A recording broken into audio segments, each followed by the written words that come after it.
முத்தமிழறிஞர் செம்மொழி காவலர் தலைவர் கலைஞர் அவர்களின் நூற்றாண்டு விழாவை முன்னிட்டு எஸ்ஐஹெச்எஸ் பழனி பிரிட்ஜ் உட்பள்ளி அருகில் கோவை மாநகர் மாவட்டம் சிங்காநல்லூர் பகுதி 55வது வட்டக்கழக திமுக சார்பில் கலைஞர் நூற்றாண்டு விழா பொதுக்கூட்டம் மற்றும் பொதுமக்கள் 1000 பேருக்கு நலத்திட்ட உதவிகள் வழங்கும் விழாவில் மாநில கழக கொள்கை விளக்க அணி துணை செயலாளர் கரூர் முரளி அவர்கள், கோவை மாநகர் மாவட்ட திமுக செயலாளரும் முன்னாள் சட்டமன்ற உறுப்பினருமான நா. கார்த்திக் அவர்கள் ஆகியோர் பங்கேற்று சிறப்புரையாற்றினார்கள்.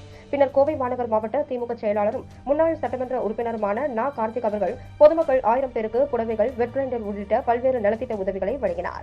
கோவை மாநகர் மாவட்ட திமுக செயலாளரும் முன்னாள் சட்டமன்ற உறுப்பினருமான நா. கார்த்திக் அவர்கள் எல்பிஎஃப் தொழிற்சங்க கொடியை ஏற்றி வைத்து எல்பிஎஃப் கட்டுமானம் அமைப்புசாரா தொழிற்சங்க பெயர் பலகையை திறந்து வைத்து முத்தமிழறிஞர் கலைஞர் அவர்களின் திருவுருவப் படத்திற்கு மலர் தூவி மரியாதை செலுத்தினார். சிங்காநல்லூர் 1 பகுதி கழக துணை செயலாளர் கஸ்தூரி அருண் அவர்கள் தலைமையில் சிங்காநல்லூர் 1 பகுதி கழக செயலாளர் எஸ்.எம். சாமி அவர்கள் வரவேற்புரையில் பொதுக்குழு உறுப்பினர் வே. சசிகுமார், 55வது வார்டு செயலாளர் நா. ராஜேந்திரன், பகுதி கழக அவைத்தலைவர் சின்னசாமி, வெங்கடேஸ்வரன், மருதாச்சலம், பாபு பூவிந்தன், சி.எம். வேலுமணி, தம்பு என்கிற சுந்தர்ராஜ், துரை என்கிற ஈஸ்வரன், ஆர். சுப்பிரமணியம், ஆர். சச்சிதானந்தம் ஆகியோர் முன்னிலையில் நடைபெற்ற இக்கூட்டத்தில் மாநகர் மாவட்ட துணை செயலாளர்கள் கோட்டை அப்பாஸ், தளபதி இளங்கோ, கல்பனா செந்தில், தலைமை செயற்குழு உறுப்பினர் வி. பாலசுப்ரமணியன், மாநில நிர்வாகிகள், தீர்மான குழு இணைச் செயலாளர் பி. நாச்சிமுத்து, மாணவர் அணி துணை செயலாளர் வி. ஜி. கோகுல், தலைமை கழக பேச்சாளர் சிங்கை தவுதர், மாநகர் மாவட்ட அணி அமைப்பாளர்கள், இளைஞர் அணி அமைப்பாளர் ஆர். தனபால், பொறியாளர் அணி அமைப்பாளர் நா. பாபு, மாமன்ற உறுப்பினர்கள் மதிமுக அன்பு என்கிற தர்மராஜ், சாந்தாமணி, பன்னீர்செல்வம், சுமித்ரா, தீபக், வட்டக்கழக செயலாளர்கள்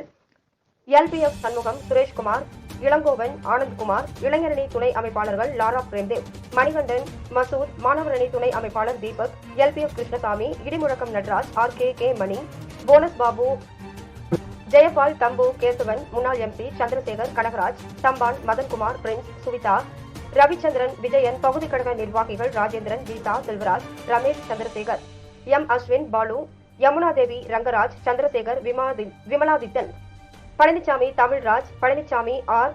Ravi, Vadivel, Devaraj, Joseph, Rajeswari, Renuka Devi, R K. Mani, V. S. Karuppusamy, Narayanasamy, S. Duraisamy, Balakrishnan, Chinnappan, S. R. Duraisamy, Radhakrishnan, Perumal, tailor Raja, Chandrasekhar, Ethiraj, Sachidanandam, Balasubramaniam, Palanisamy, Selvaraj, Subramanian, Thangaraj, Joseph, Palanisamy, Sureshkumar, Ravanan, Thangavelu, Murugavel, Tamilarasu, Radhakrishnan, மோகன், Ravichandran, Shanmugam, Murthy, Israel, Kathiresan, Rajkumar, Jayaraj, Ramasamy, Jawahar, CDC Shanmugam, Rajangam, Mathiyazhagan, Vasudevan, Karthik, Prem, Selvaraj, Sathyaseelan, Sasikumar, Yogeshkumar, Murugesan, Karunakaran, Srinivasan, Dhanapal, CDC Karthik, Rajendran, Karthik, Manoharan, Dhanraj, Panneerselvam, auto Mathivalan, Dinakaran, Jagadeeswaran, Mahendran, Elangovan, Venkatachalam, கழக மகளிர் அணி ராகவி, ஜெயலட்சுமி, சந்திரா, வாசுகி, எல்சியாபாய், பத்மாவதி, பானு, சந்தியா, மீனாட்சி, வசந்தா, கிருத்திகா, மணி, அலமேலு, நிர்மலாதேவி, கலைச்செல்வி, வட்டக்கழக நிர்வாகிகள் மற்றும் கழக முன்னோடிகள், கழக பாக முகவர்கள், கழக முன்னணி செயல் வீரர்கள், கழக தொண்டர்கள், பொதுமக்கள் ஆயிரக்கணக்கில் கலந்து கொண்டனர்.